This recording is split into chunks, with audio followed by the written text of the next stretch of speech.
The jungle trembled under the weight of alien boots. Trees, twisted and tall, swayed in the humid wind. Shadows shifted as the predator stalked forward. She wasn't a beast. She was worse. A trained killer, born on Zalari Prime, bred for speed and strength. Her people called her Kavana. Humans whispered another name, Death Hunter. Kavana moved like a ghost through the jungle. Her 6 tails flicked once. That was all her squad needed. In seconds, 3 humans dropped to their knees. Tranquilizers. Not dead. Not yet. She didn't kill quickly. She liked the chase. She liked the fear. It was a game to her. Today, she had a new target. A lone human had landed in Sector 7. No backup, no beacons. No record in the system. A scavenger, maybe. Or worse.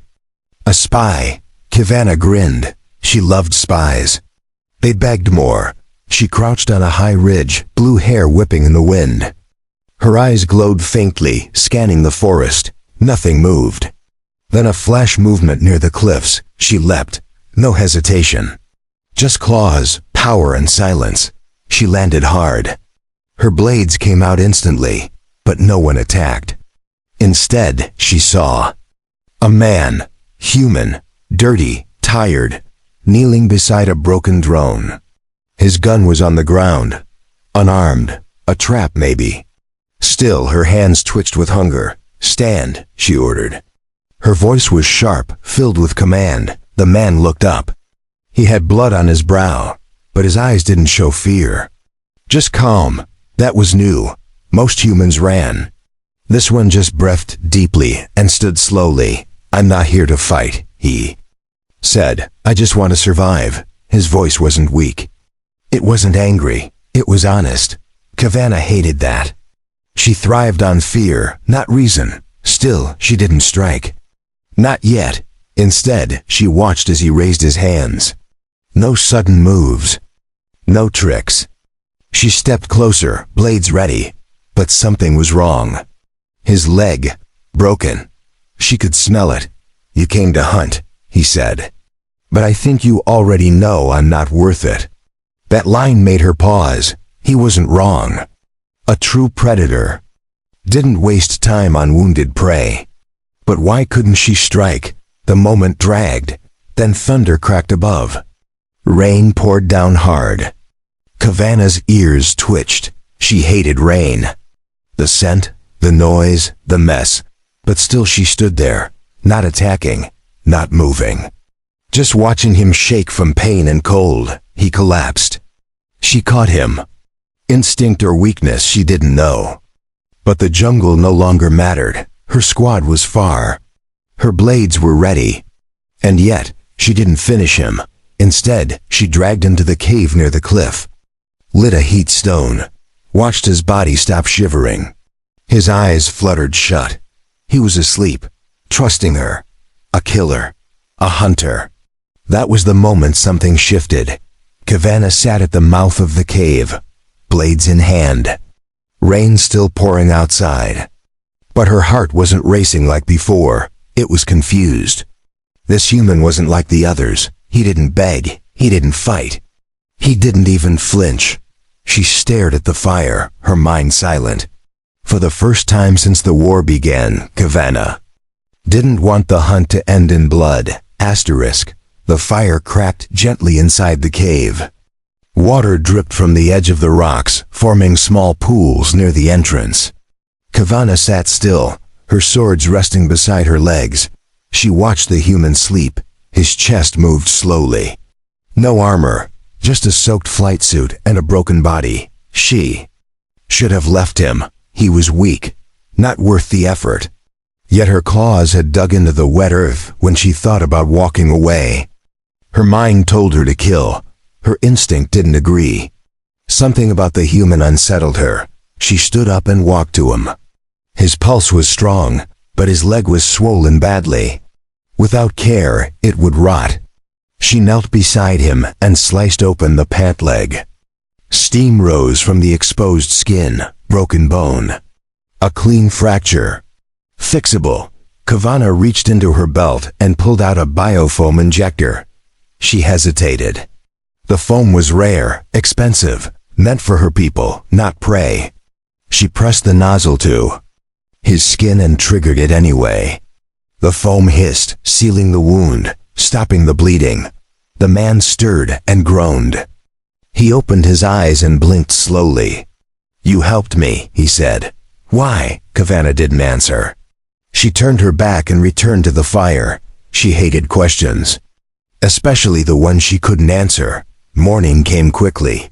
The storm passed. Light streamed through the mist.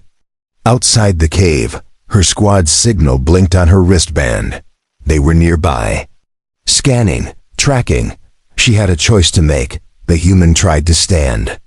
He winced, falling to his knees. "They'll come for me," he said. "If not today, then soon." His voice didn't tremble. That bothered her more than it should have. "You don't care," he added. "I'm just a mission to you, right?" She looked over her shoulder. His eyes weren't accusing.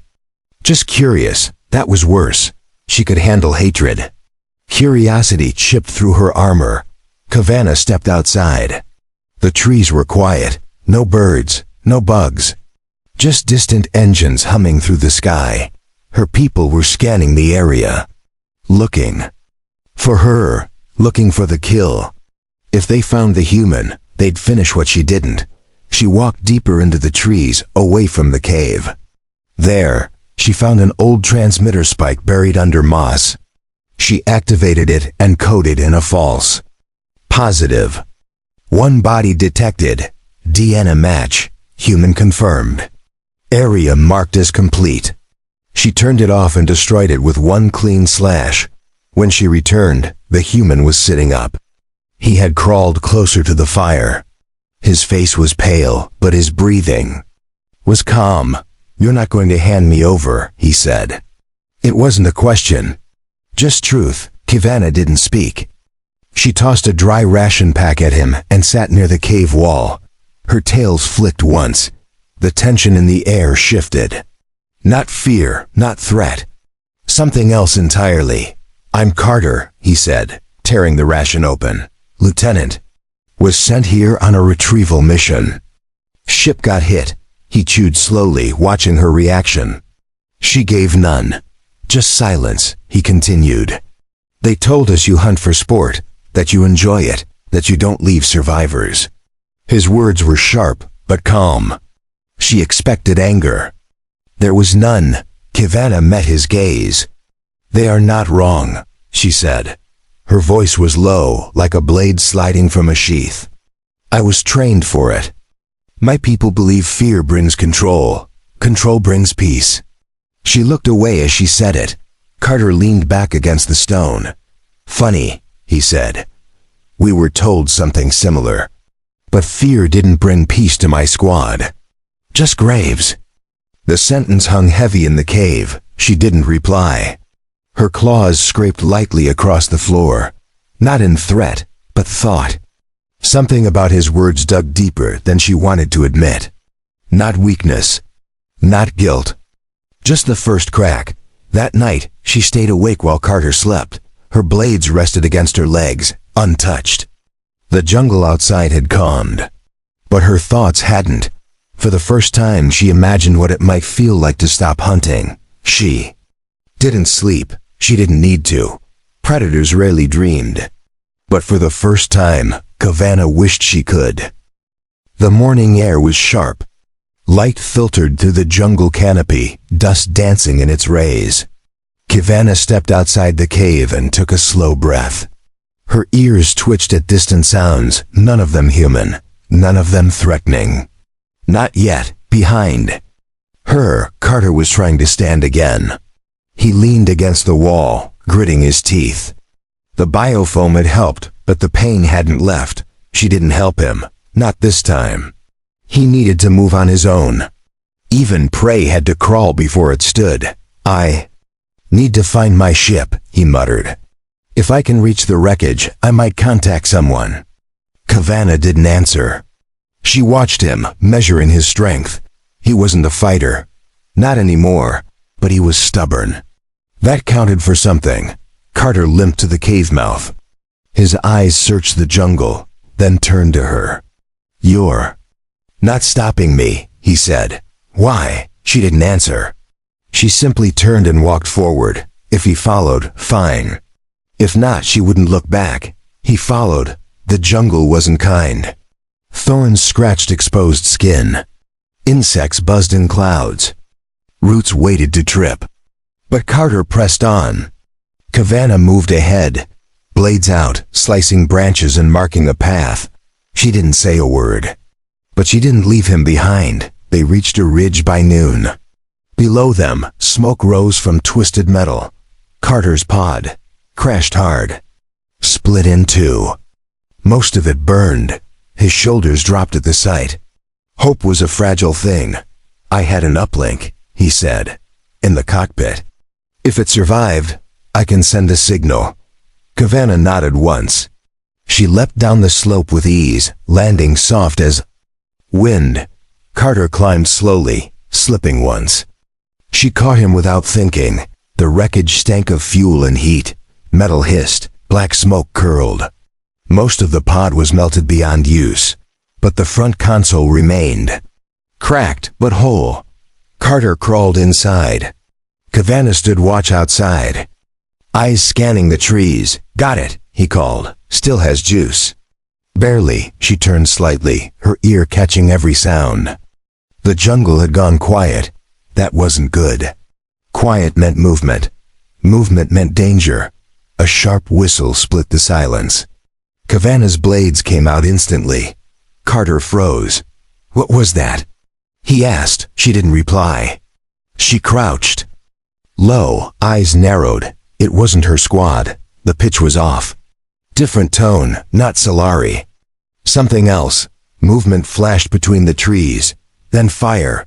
Plasma shots tore through the air. Carter dropped to the ground. Cavanna rolled forward and deflected the next blast with her sword.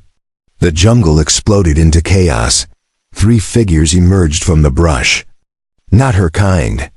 Not human. Pirates. Scavengers. Black market hunters. They roamed the man zones, killing whatever they found. Human or alien. Made no difference to them.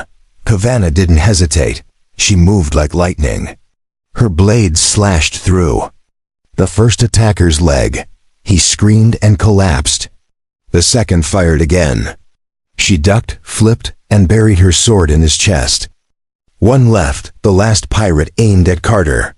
He hadn't seen Cavanna move behind him. Her tail wrapped around the barrel and yanked it away. She plunged her blade clean through his back. The jungle went silent again. Carter coughed from the smoke. "You saved me," he said.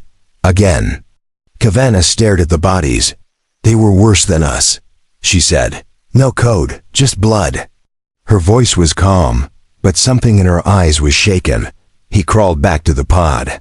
The signal flashed. Once, then again. "I think it went out," he said. "I don't know if anyone's listening." She didn't respond. Her eyes were fixed on the horizon. Something was shifting inside her. Some weight she couldn't name. They returned to the cave at dusk. Carter moved slower now. Cavanna didn't offer help, but her pace matched his. That was enough. They sat near the fire again, like before.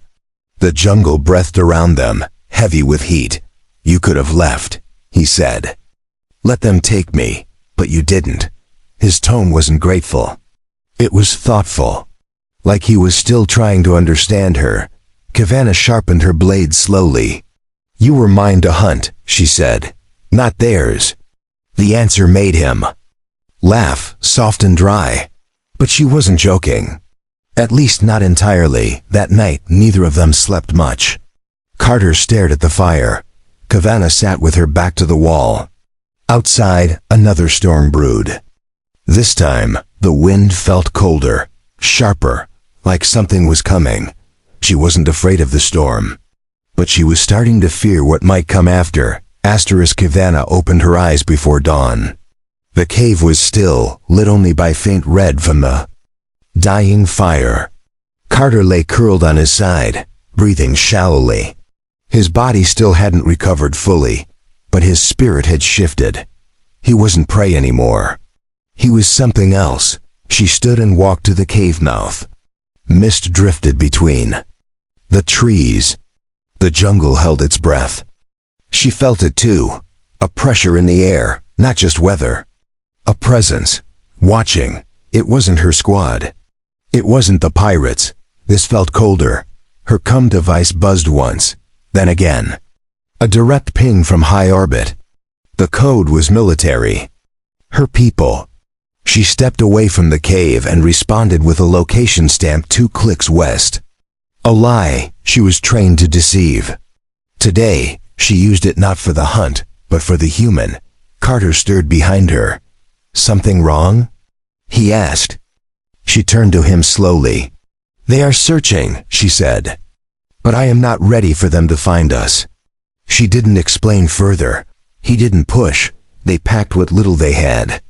1 heat stone, 2 ration packs, and the small water collector Carter had salvaged. He leaned heavily on a branch. Fashioned into a crutch, she could carry him. But she didn't offer. He would refuse. They left the cave behind and moved east. Away from the signal. Deeper into unmarked territory. Kavana's senses stayed sharp. Her blades never left her sides. Carter followed close, silent but alert. They crossed a narrow river by midday. Carter slipped once and nearly fell. Kavana caught his arm. Their eyes met briefly. She let go the moment he steadied. That short moment lingered longer than it should have. They found shelter beneath a curved rock outcrop. Trees above blocked aerial scans. Ground was firm, dry. Good enough for one night. Carter set the heat stone down and sat slowly. His face was pale again. She knew the pain hadn't left. You don't have to do this, he said. You could have handed me over days ago. They'd reward you. Call you loyal. She looked at him for a long second. Loyalty has rules, so does honor. But mercy does not. Her words left the air heavy. He leaned back, staring at the canopy. You hunted my kind for sport, he said. But you still saved me, twice. He didn't say it with anger. Just confusion. Kavana didn't respond. She didn't know the answer herself. Suddenly, a sound snapped through the trees.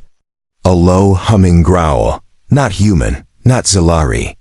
Something older, wilder. Carter sat up. Kavana stood instantly, blades drawn. The air went colder. The jungle quieted again. From the shadows came a creature, 4-legged and tall as a speeder. Its skin shimmered in waves like light underwater. It had no eyes, only ears that twitched to every breath. A jungle stalker. Ancient predator, rare. Deadly. Kavana stepped in front of Carter. Her stance shifted. Defensive, focused. Don't move, she whispered. It hears your heartbeat. Carter froze. The creature stepped closer, sniffing the ground. Its skin rippled again. She moved slowly, drawing its attention. Her tails flicked once. The creature charged. Kavana met it head-on. Her blades flashed. Striking the creature's flank, it screamed, high and sharp. Blood sprayed. But it wasn't enough. It slammed her with a heavy claw. She flew back, landing hard against a tree. Carter shouted. She rolled and stood, dazed but standing. The creature turned to him. She couldn't let it reach him. Kavana threw her left blade. It struck deep in the creature's throat. It staggered, roared, and charged her again. She met it with her second blade. The fight was brutal, quick, painful. In the end, she stood over its body, breathing hard. Her arm was bleeding. 3 long cuts across the shoulder, nothing fatal. But Carter ran to her anyway. You're hurt, he said. She looked at him and dropped to one knee, not from weakness. From the weight of the moment, you would have died, she said. It was not your fight. He shook his head. Maybe not. But you protected me. Again. His hand touched her arm, not to help. Just to be present. She let him wrap the cut with cloth. He was gentle. She allowed it. Something in her had shifted. Again. Something she couldn't kill. That night, they sat by the heat stone in silence. Her blade rested beside her leg. Not as a weapon, just as a reminder of what she was. Or what she used to be. Carter watched the flames. His eyes didn't reflect fear anymore, just understanding. That was harder to face than blades or claws. Kavanagh closed her eyes, not to sleep, but to listen, to think, to wonder what came next. They moved again at sunrise. Kavanagh walked ahead, her steps light despite the injury on her shoulder. Carter followed behind, his limp slower now, more balanced. The fight with the jungle stalker had burned away the last of his fear. What remained was quiet resolve. The forest around them began to change. Trees stood farther apart. Vines gave way to rock. Moss turned to dry soil. They were nearing the border of contested lands. Neither Zalari nor human patrols entered this place without reason. It was neutral, forgotten, and dangerous. Carter adjusted the strap on his side. How much farther? He asked. Kavanagh didn't stop walking. Far enough that no one listens, she said. But close enough that they still watch. Her voice was steady, not cold, not warm, just focused. He looked up at the sky through the trees. If my signal reached anyone, they'll come soon. Probably armed. Kavanagh nodded once. If they find you alone, they may help. If they find you with me, they may not ask questions before firing. The words were dry and true.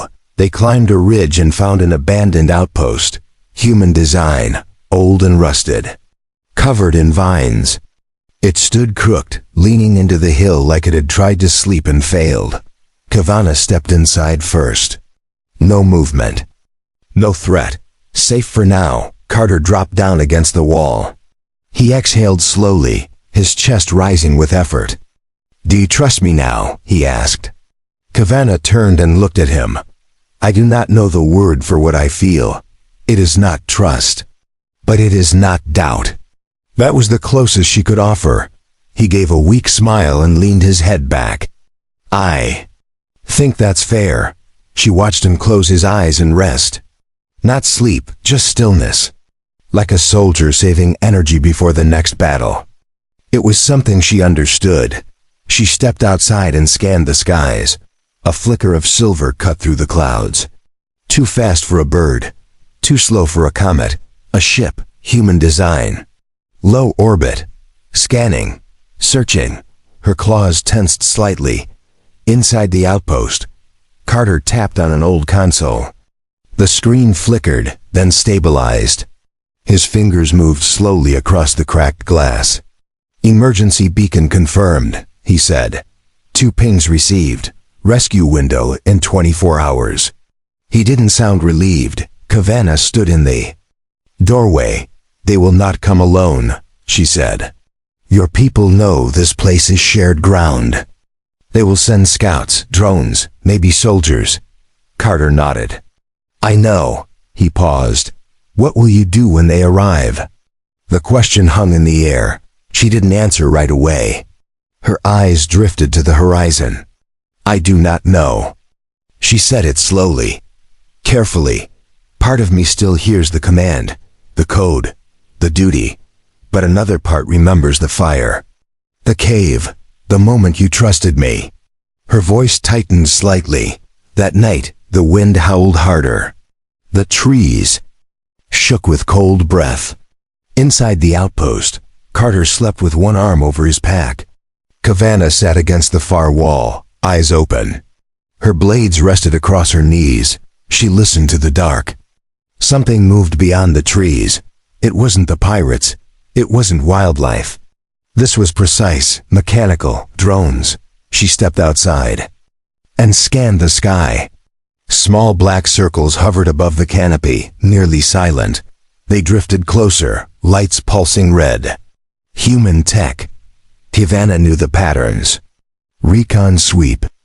5 minutes to identify, another 3 to transmit visuals.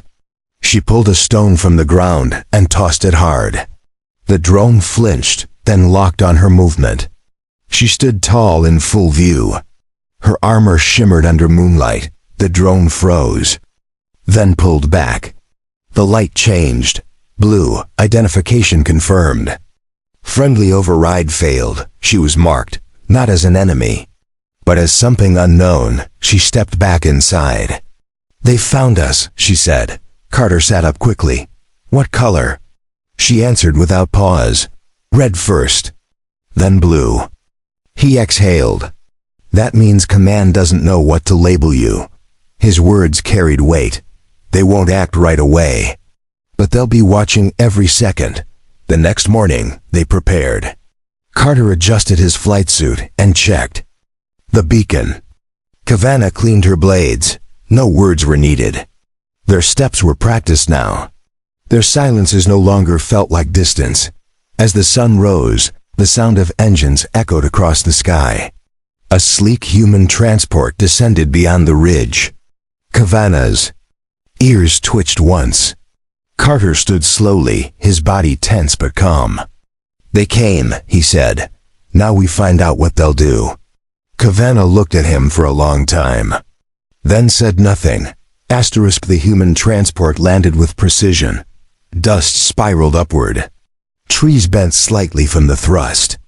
Kavanagh stayed hidden behind a stone wall near the outpost while Carter limped to a standing position. His eyes locked onto the ramp as it lowered with a heavy mechanical thud. 4 soldiers stepped out first. Black armor, green visors, hands near triggers. They scanned the area slowly. A 5th figure followed. A woman in a command jacket with silver trim and medals on her chest. She had sharp eyes and tighter posture. Her gaze swept the forest line. Carter raised one hand and stepped forward. "Lieutenant Carter," he called, "survivor of Crash Echo 6. Requesting evac." His voice was strong but respectful. The woman tilted her head and nodded once. "We read your signal. You're alive." "That's rare out here." Carter pointed behind him. "I didn't make it alone," he said. "There's someone you need to meet." The moment hung in silence. Then, Kavanagh stepped into the clearing. Her armor gleamed. Her blades were sheathed. Her posture was steady. No threat. No retreat. Just presence. The soldiers reacted instantly. Guns aimed. Safety clicks snapped. Kavanagh didn't move. She let them see her. All of her. The alien warrior who once hunted humans for training. The one who now stood beside their own without blood on her blades. The commander raised her hand. The soldiers froze. "You brought a Zalari into a human evac zone?" she asked. "That's not protocol, Lieutenant." Carter didn't flinch. "With respect, Commander, without her, I'd be dead." Twice, the woman stepped closer. Her boots crunched over broken branches. She studied Kavanagh's face. "Your kind has killed thousands of ours in these jungles," she said. "And now you expect us to believe she's different?" Her tone was not angry, just cold. Carter nodded slowly. "She didn't just spare me. She fought beside me, saved me, protected me. This isn't about belief, it's about facts." The commander's eyes narrowed. She turned to Kavanagh. "Why?" she asked. "What changed?" Kavanagh looked straight at her. "I hunted because I was told to. I spared him because I chose to." Her words were sharp, controlled, and full of weight. "He saw something I didn't know existed, mercy." The silence that followed felt thicker than before. The commander glanced at her soldiers, then back to Carter. "We have standing orders. Zalari are not to be transported in human ships. They are classified as hostile combatants." Carter stepped forward. "Then write a new order," he said. "This isn't war, not today." The soldiers looked uncertain. Their weapons lowered. An inch. The commander stared at Kavanagh again. "You understand what you're asking us to risk?" Kavanagh nodded once. If I wanted to kill you, I would have done so before you landed. She didn't say it as a threat.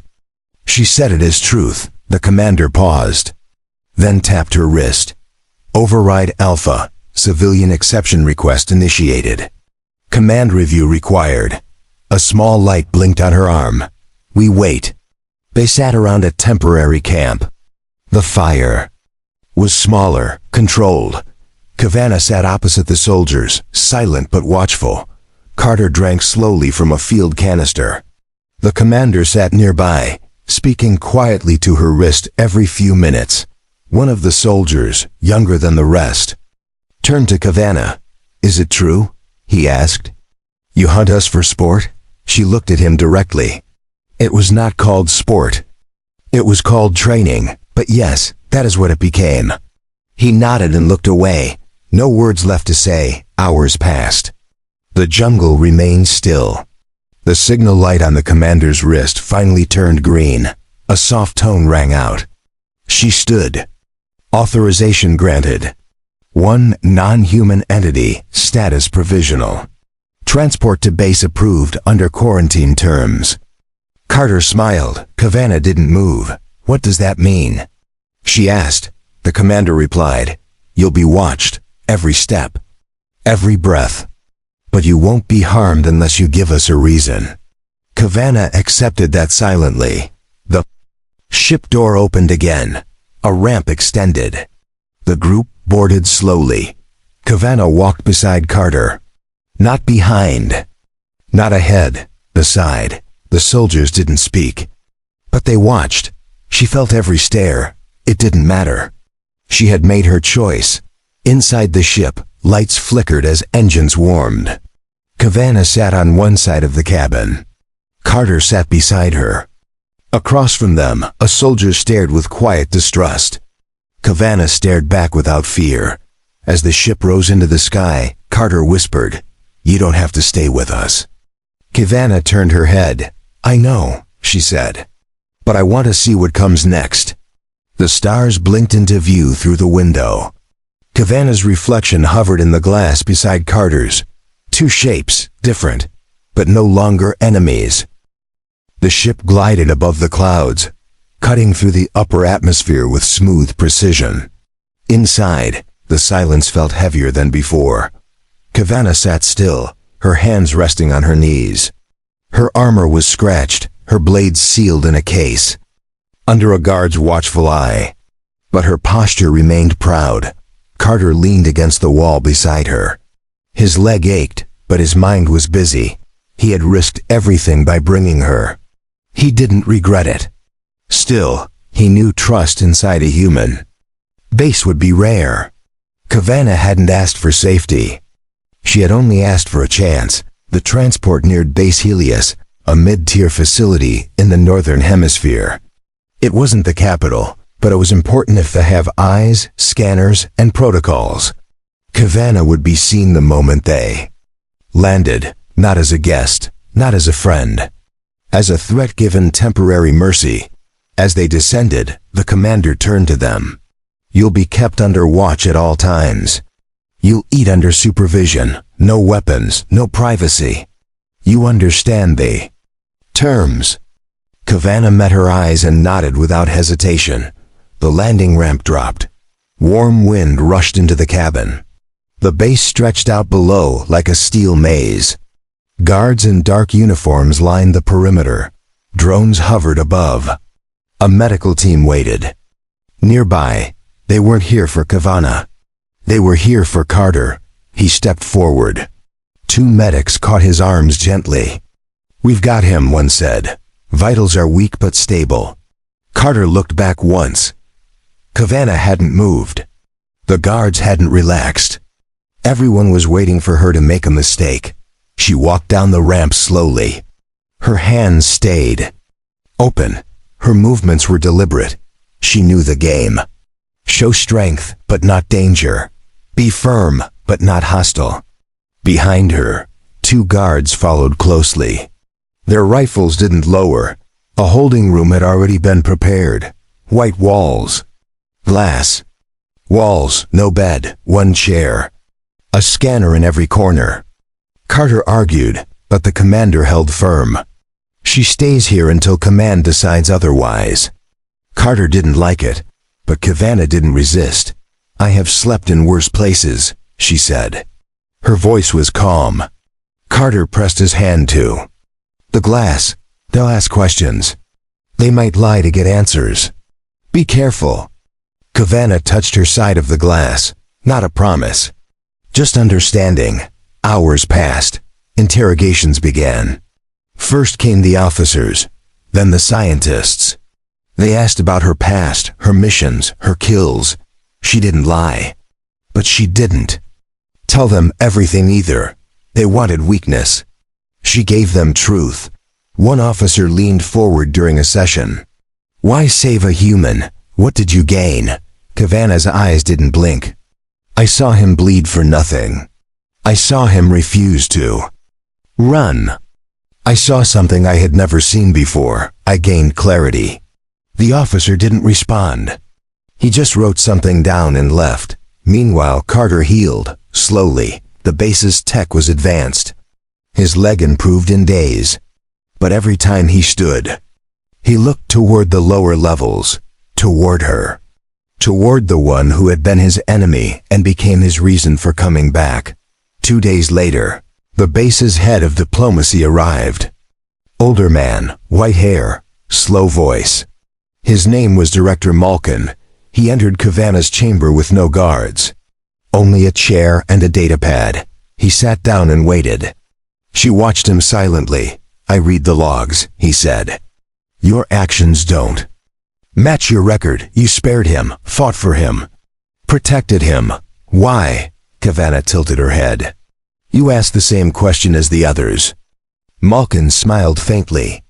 I ask it hoping your answer will change. She didn't speak for a moment. Then said, my people trained me to see humans as prey. But prey do not risk themselves for others. Prey do not share warmth. Prey do not look at the one who hunted them and see worth. Malkin's fingers paused on the pad. I do not ask you to accept me, she added. I only ask you to see me now, not what I was. Not what I was told to be. Malkin stood and gave a slow nod. We'll talk again. She didn't ask when. She knew he would return.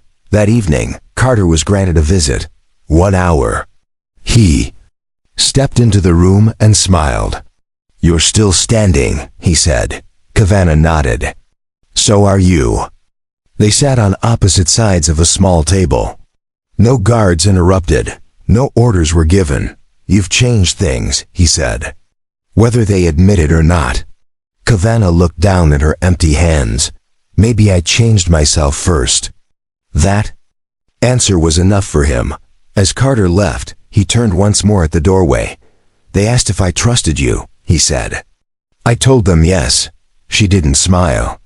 But her eyes softened. For the first time, Kavanagh didn't feel like a weapon. Behind glass. She felt like something more. A week passed. The sky above base Helios changed from storm gray to clear blue. Ships came and went. Soldiers trained. Scientists worked. Life moved forward. But one room beneath the command wing remained watched. 24 hours a day. The room Kavanagh called her cell. Inside, she stood in silence. She had stopped counting the days. She didn't ask for release. She didn't ask for food. Everything she needed arrived on schedule. But her thoughts were no longer about escape or survival. They were about change. She remembered Carter's words, his trust, his willingness to face both enemy and command for her sake. He had seen her bleeding and broken, and still called her worth saving. That image had rooted itself in her mind. Today, something was different. The guards at her door stood straighter. The air buzzed with quiet urgency. Then Director Malkin entered. This time, with a small black case in one hand and a folded paper in the other. Kavanagh turned slowly to face him. You're being transferred. He said, new location, new designation. His voice was calm but heavy. The council ruled you are not a prisoner. But you are not a civilian either. You are to serve under observation as a specialist. Status, provisional ally. Kavana stepped forward. You wish to use me. Malkin didn't deny it. We wish to understand you. And if you are willing, we wish to work with you. He placed the case on the table. Inside were folded fabrics, a new ID tag, and a cum pin. Carter arrived moments later. His limp had faded. He wore a new jacket and walked with quiet strength. When he saw Kavana standing beside the open case, he smiled. They finally made a smart choice, he said. Or maybe just a brave one. Kavana studied the contents of the case. Where are they sending me? Carter answered instead of Malkin. With me. She raised an eyebrow. You are a soldier. I was your enemy. He shook his head. You were someone they told me to fear, but now you're someone I believe in. Malkin stepped back. You'll be placed in a mixed-unit exploration crew. Small team, remote assignments. Far from public. Panic, close enough to monitor, you'll have a chance to act. And a chance to be seen. She nodded once. Then reached into the case and pulled out the uniform. Dark gray with blue accents. Her name spelled in human letters stitched above the heart. Kavana, no title, no rank. Just her name. The next morning, they boarded a small transport. No soldiers, no chains. Just 2 seats and a pilot who didn't ask questions. Carter sat beside her. He looked out the window as the station fell behind. You nervous? He asked. She replied without turning. I've never been uncertain before. Now I am. He smiled at that. The ship landed on a quiet outpost deep in the outer colonies. The stars there were fewer. The ground was dry. But the base was calm. Friendly faces, curious eyes. People not yet poisoned by long wars. It was the kind of place where new beginnings didn't feel like lies. Carter introduced her to the team. Engineers, medics, scouts. They greeted her with hesitation, but no hate. Some stared longer than others. One offered her a datapad and asked if she liked puzzles. She answered honestly, I do not know. I have never tried. That night, Kavana stood outside the barracks and stared up at the sky. Carter joined her in silence. He handed her a warm mug filled with local brew. She sipped it carefully. Bitter, she said. But not unpleasant. Carter laughed. That's how most of us feel about life. She turned to him. You gave me something I didn't think existed. He tilted his head. A second chance? She shook her head. A choice. The wind picked up across the field. Somewhere in the dark, a scout drone buzzed quietly. But for once, she wasn't scanning for threats. She wasn't bracing for orders. She was just standing beside someone who had changed her path with one act of mercy. I was trained to see humans as prey, she said. Now I see them as something else. Carter looked at her carefully. And what do you see yourself as? Now? She answered without pause, still becoming. For a long time neither spoke. The stars moved slowly above, not watching, not judging, just shining quietly as they always had. Kavana stood taller than before. Not because she had won, but because she had chosen something other than the hunt. And for the first time in her life, that was enough.